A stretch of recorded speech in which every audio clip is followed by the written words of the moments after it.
Navigatrices et navigateurs du web, bonjour et bienvenue sur Petits Trucs et Astuces PC. Voici comment activer le mode AHCI, car par défaut le pilote AHCI est installé mais n'est pas activé sous Windows Vista et Windows 7.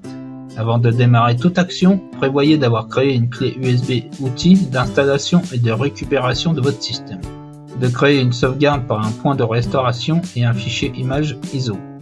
Qu'est-ce que le mode AHCI? Comprendre AHCI par Advanced Host Controller Interface. C'est une norme technique définie par Intel qui spécifie le fonctionnement de séries ATA/SATA, adaptateurs de bus haute d'une manière non spécifique à la mise en œuvre. Standard plus connu sous le terme commercial ID. L'avantage de AHCI. AHCI améliore la gestion des périphériques SATA, notamment la connexion à chaud et l'alimentation. La connexion à chaud n'affectera pas les performances et gère également les fonctions NCQ. Comprendre cet acronyme par Native Command Queuing qui améliore l'accès au système et la réactivité dans les applications multitâches. En théorie, la fonction NCQ est relativement simple. Elle permet au lecteur d'exécuter en lecture-écriture des commandes qui sont transmises de façon aléatoire afin d'optimiser le mouvement de la tête de lecture. La tête de lecture peut ainsi aller d'un point A à un point C sans passer par le point B. En général, le transfert lors du chargement des applications ou du démarrage de Windows sera plus rapide. Pour réellement augmenter les performances de vos disques durs SATA ou SSD, vous devez posséder une carte mère avec des ports SATA au minimum 3 Gbps par seconde et qui supporte le mode AHCI. Vérifiez si vous pouvez sélectionner le mode AHCI dans le BIOS. Vos disques durs doivent gérer le NCQ. Voir la fiche de produit sur le site du constructeur. Vous devrez avoir les informations suivantes. SATA Native Command Queuing Feature.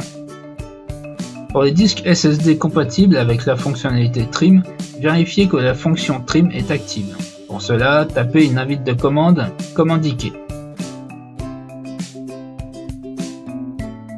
Si la réponse est celle-ci, tout va bien, le contrôleur Trim est actif. Dans le deuxième cas, la réponse sera 1. La commande Trim n'est pas active.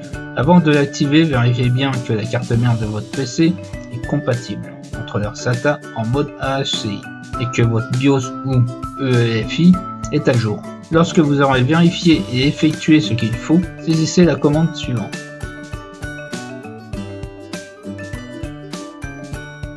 Voilà, maintenant c'est fait, la fonction Trim est désormais active. Les disques SSD compatibles Trim supportent les modes ID et AHCI. Changer le mode ID par AHCI, vous devez activer ces pilotes. Si vous ne l'activez pas avant de changer le mode SATA, vous aurez un message d'erreur, vous ne pourrez pas démarrer Windows. Voici le message d'erreur.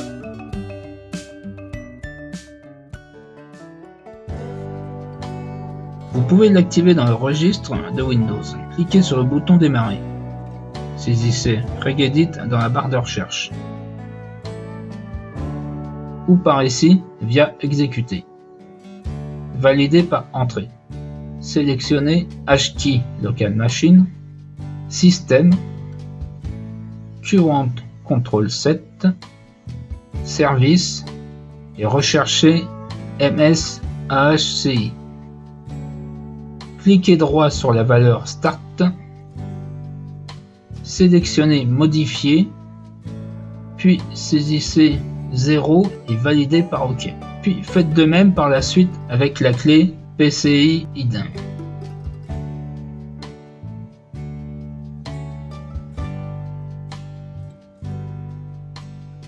Une fois effectué, fermez l'arborescence.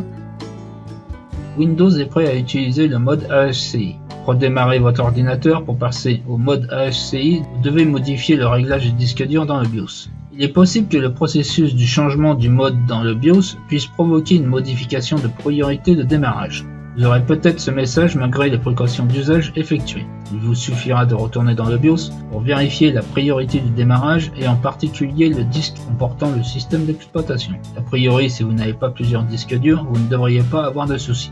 Dans tous les cas, ce désagrément n'est pas insurmontable. Une fois effectué, appuyez sur F10 et validez pour sortir du BIOS. Dans le cadre de cette modification, le PC va démarrer et va prendre en compte ce changement en installant les pilotes adaptés. Une fois effectué, vous devez redémarrer votre PC pour la prise en compte des modifications. Le PC démarré, vous pouvez vérifier dans Panneau de configuration, gestionnaire des périphériques, puis contrôleur ID ATA ATAPI. Vous devriez avoir ceci, mais dans certains cas, il est possible que cela ne soit pas inscrit comme indiqué. Si dans le BIOS le mode AHCI est activé ainsi que pour les disques durs, et dès lors du boot du PC s'affiche à l'écran le mode AHCI en haut, on peut considérer que le mode AHCI est bien en fonction.